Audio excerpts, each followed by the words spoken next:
Today, while it wasn't blowing a gale and pouring with rain, I thought I would revisit the Orange Modworks Stage 3 review that I did. I realised that I hadn't posted the actual shots of the chronograph display showing the averages for the shoot and all the other parts from the results. I only published the graph, so I'm going to add that on at the end of this. And as there's been some controversy over my test for this kit, I thought I'd clarify one or 2 points. First of all, I only test what I am sent. I very rarely take time to clean things up, mess around or modify them. I only test the parts that I'm sent out by the manufacturer. I install them according to the instructions, and then any doing test are a real representation of the kind of quality that you're going to receive. Okay, we're going to quickly review the results for the Elite Retaliator Stage 3 kit from Orange Modworks, and we're starting with a 5 kilogram spring and Stage 1, 2 and 3 solid kit. So we have high of 128, a low of 102, an average of 116, extreme spread of 26, standard deviation of 7%, so that's a 5 kg spring, and that's without the barrel. Okay, so this is 5 kilogram spring, Orange Modworks Stage 1, 2 and 3 with the barrel, so on a 5 kg spring with the barrel. So we have a high of 123, a low of 45, average of 90, extreme spread of 78, and you can see the misfire issues there. Standard deviation 22%. Okay, this is Orange Modworks Stage 1, 2 and 3 kit with the full 7 kilogram spring. This is without the barrel extension. So we have a high of 140 feet per second, which is an astonishing figure for that tiny little plunger tube. We have a low of 109, average of 124 feet per second, extreme spread of 31, standard deviation of 8%. Okay, and now we have the figures for Stage 3 with the barrel and the 7 kilogram spring, and Stage 1 and 2. I should mention that the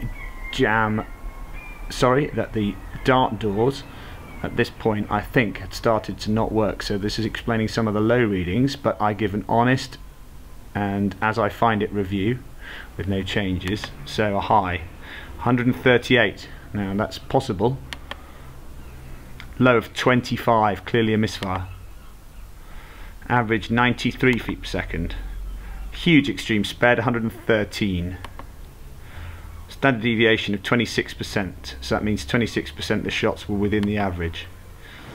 In the case of this particular blaster, we saw we had a problem with the dart gate.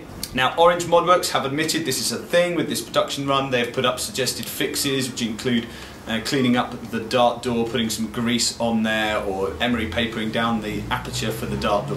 Now, I've emery papered out my aperture with very, very fine. I used 1000 grit emery paper to clean and polish the dart door area, and the breech is now working fine. The gate opens and shuts as it should do.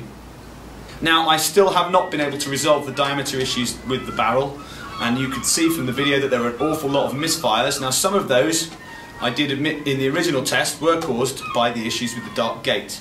But having fixed the dart gate, you will notice in the second part of the video with the 7 kilogram spring there are still problems with the barrel, okay? Now, Orange Modworks admit that this is a thing too, and they've been troubleshooting the barrel, okay? The rest of us call that testing. I'm sorry, Orange Modworks, it's a very nice product, but not good enough still. And they do admit that there is some variation in the sizes of the barrels. Now, a few other people have come to me and said, yeah, mine shoots really far.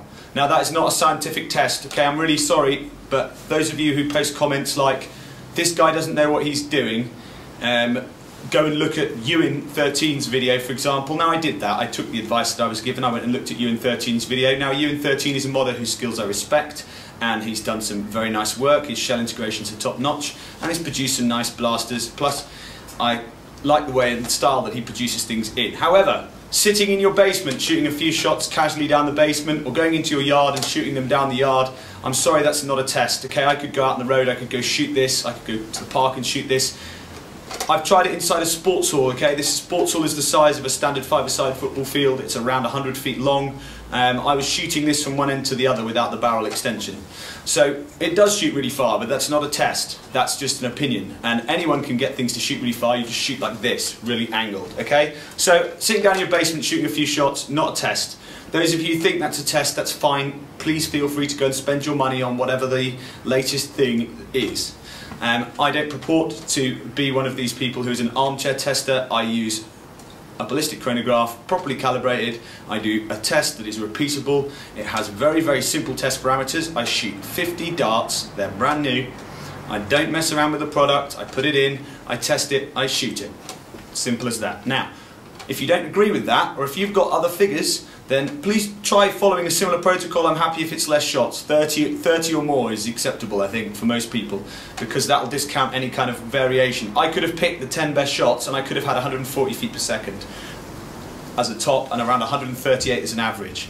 So if you're going to do another test then, and you want to put it on the link, I'm quite happy to take anybody's test data. I will not take opinion, okay? I will not have, mine shoots really far as an opinion. So if you have a kit and you believe yours is better than this, then do please email me or put a comment in there, or contact me through BritNerf, and I'm quite happily add all of your test data to the description box of my original review so that people can get a fair and balanced view, because that is what it should be all about. Okay, without that and with the 7 kilo spring, this is a real beast for the plunger tube size. It will hit 140 feet per second, so in that respect the kit is a success. What I think is missing about this really is quality control. It's still not good enough. If you've spent a lot of money relative, especially if you're a foreign customer and you have to pay shipping, you spent quite a lot of money on this product and it still doesn't quite work.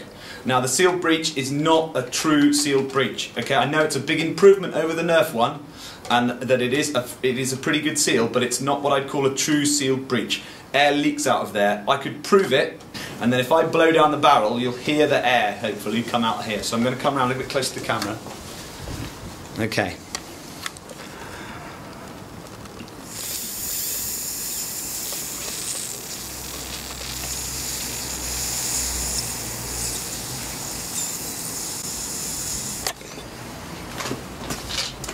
I don't know if anyone can really hear that, but there is some air escaping from the breech. And if I do the old air seal test where I cover the end of the barrel and I pull the plunger and I pull the trigger, you can feel it's a pretty good seal, but you can hear the clunk as it does eventually lose a little bit of the seal. So it's not a fully sealed breech, it's very, very close. And I've got to say that that was a very, very good part. I was very impressed with the seal breech once you fixed the quality control issues. My big issues with the barrel extension really, it's just that the bore is too narrow on some of these extensions. Now, there is no way that you should be getting dart residue on the inside of that barrel after 10 shots, which I discovered that I did. I ran a pull through there and you could clearly see blue foam all over the inside of this. Now that tells me it's too tight a fit, and I think this is still just a little bit too small. I reckon if you opened this out by maybe 0.2, 0.3 of a millimetre, and a few people have polished the inside of these with some sandpaper attached to a drill bit and achieved much better results, so I probably will do that at some point. Now the other big issue I have with this kit is the customer service from Orange Modworks. Now it has improved in that they answered my email really fast, and I did get a tech support reply very quickly, which I appreciate, so well done, that's an improvement. But they still did not offer any replacement for this, which was clearly a faulty product, nor did they offer me any kind of refund for the product. So I think that on their part that's a mistake. The first thing you should do is offer a solution, agreed. Orange Modworks are not aimed at hardcore modders who make their own stuff. They're aimed at people who want to put a kit in, fire it, forget it. So my argument about that is Orange Modworks, you really got to get on board with actually offering people replacement product, because I would have happily sent this back to you at my own expense if I'd got one that worked, and you never offered it to me, and I think that's a mistake. In conclusion, if you have an issue with this kit and you feel that my review is unfair, if you have data, yeah, please contact me, let's have a discussion. I'm quite happy to post really good positive results, and I feel that some of the results for this were really good. We had a really good high top shot there of 140, and I got 3 of those, which is an amazing achievement for such a small plunger volume to get 140 foot per second. So it's not going to compete with a fully brass breeched larger plunger tube volume, but for the small plunger tube volume, good idea. Barrel extension, not a good idea. And this is the part that needs to be fixed. So we'll look at ways of fixing this, and then maybe I'll put a video up on that too. Thank you for watching.